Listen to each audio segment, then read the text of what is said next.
France have just released their Six Nations team and they've left out three really big stars.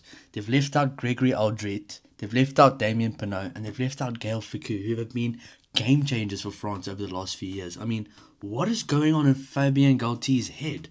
How do you leave out three players like that? Three really good players and two players that aren't even that old. I mean, Aldrit and Penaud aren't even old players and they've been really, really solid performers at international level.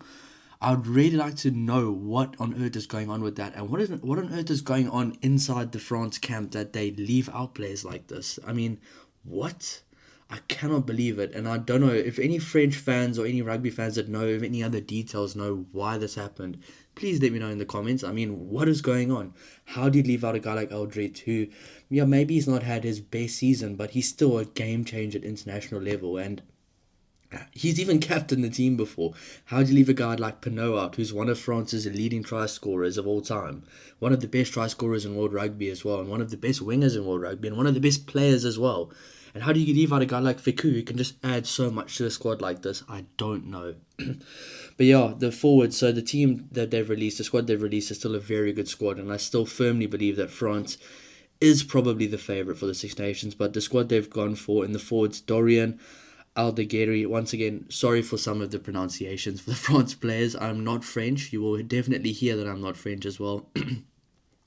In the forwards, they've gone for Winnie Antonio, Hugo Orido, Cyril Bay, Paul Baudehint, Francois Cross, Alexander Fischer, Thibaut Flamant, Jean-Baptiste Gros, Michael Guillard, Oscar Gigoux, Anthony Gelange, very good player, Maxime Lamotte, Julien Marchand, Timo Mathieu, Pietro Mavaca, Emmanuel Miaufu, Reggae Montagny, Rodrigue Netti, Lenny Nushi, Charles Olivant, Danny Priso, Tom Staniforth, Tavita Tatafu, and Cameron Walkie. So, I mean, really good forwards. France are probably going to have the strongest forward pack outside of Ireland in the Six Nations, I think. I mean, some really big names there. Happy to see Anthony Gelange, one of my favourite players for France. Some really good players. I mean, this team they're seasoned. This is a very experienced France team. They know exactly what they want to get out of these players, and yeah, this is going to be a very dominant forward pack. It's good to see Winnie Antonio there. I heard reports that he was retiring from international rugby, so seeing him there is interesting. But yeah, very good team there. I mean, very good forward pack. Some really good players.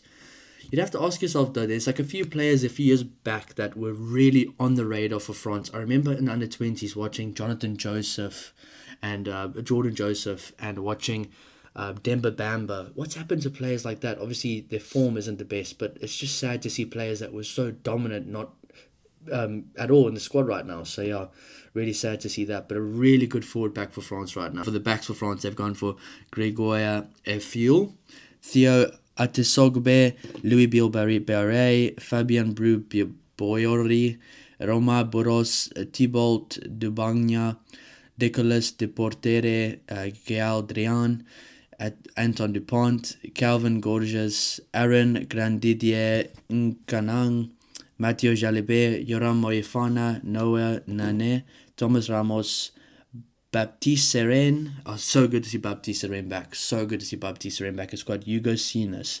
So, I mean, a really good squad here. Obviously, you got the normal guys here, but you just don't have Penaud either. It's just crazy that Penaud's not there. And also no Intermac as well. I mean, he's obviously been battling injuries. He might be injured right now. But yeah, really good backline there. A lot of players I actually haven't heard of before in that backline. So it's very clear that France are choosing some younger players to get experience.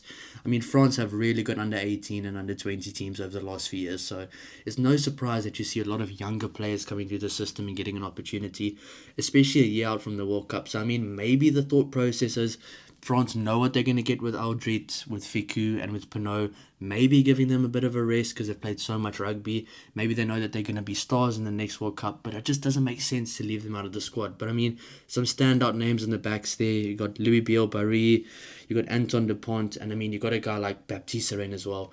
I really cannot wait for Baptiste Seren in this World Cup, in this next Six Nations. He is going to be phenomenal. So, I mean, he is one guy I've just always watched, and over the last few years, he's been phenomenal. And I think he's a guy that really deserves, especially on his form for Toulon. I know Toulon themselves have not been the best team the last few seasons. They've really gone down a bit from what they were, but I mean, Baptiste Seren's been a standout player for them. So all in all, a really strong team for France right now. I really think that they're going to have a very successful Six Nations. Probably the favourites. I mean, if you're looking at it from a team perspective, and I mean, they won last year, and I mean, a guy like Dupont's back ready for hopefully a full Six Nations. I think they probably are the favourite. They probably are the best team in Europe right now, but it's going to be very interesting. I mean, there's teams like Ireland who can still really win it. There's teams like England which are trending in the right direction. There's teams like Scotland that can beat any team in the Six Nations. They just need consistency. So, I mean, it's going to be very fun to watch. It's going to be very interesting. I will be doing a bit of a prediction for the Six Nations coming up for each game, each team, where I think they might end, how each game might go, and I'll be doing a bit of a preview for each team for the 2026 season. Now, if I'm not mistaken, I actually saw reports that for later in the season, especially for the All Blacks game, it seems like France might not have their best players because there's a bit of a deal with the top 14 there. But then after that, they'll be able to go travel south and be able to join their team. So a few interesting stuff, but I'll be covering that in the 2026 whole entire season preview. But I mean, looking ahead to the Six Nations, France knows that they are one of the favourites. They're the defending champs. They want to go back to back. They want to get back on that form after the World Cup, after that disappointing World Cup exit. And it's really important to get the fans on their side. I mean, the fans are always on France's side. France, outside of South Africa, probably have the best fans in world rugby. And I mean, the atmosphere at all the games will be absolutely electric. And I can't wait to see how these guys perform.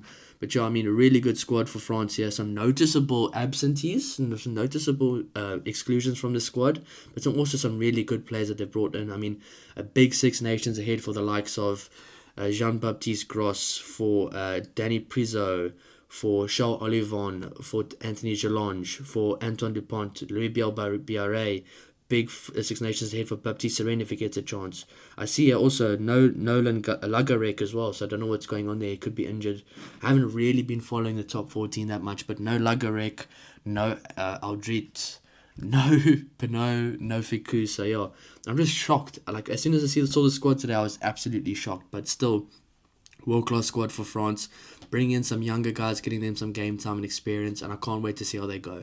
But yeah, guys, if you guys do agree with what Fabien Galtier did, please let me know in the comments. If you disagree as well, let me know. Let's have some discussions about this. But yeah, thanks so much for all the support, and please don't forget to like, subscribe to help the channel grow. I will be covering all the Six Nations news, all the Six Nations previews, reviews, player ratings for every team. I can't wait. It's going to be absolutely awesome, and I will be doing an in-depth predictions for the Six Nations and an in-depth preview for France's season. But yeah, guys, wow. That's all I can say is wow. But yeah, thanks so much for watching. Cheers.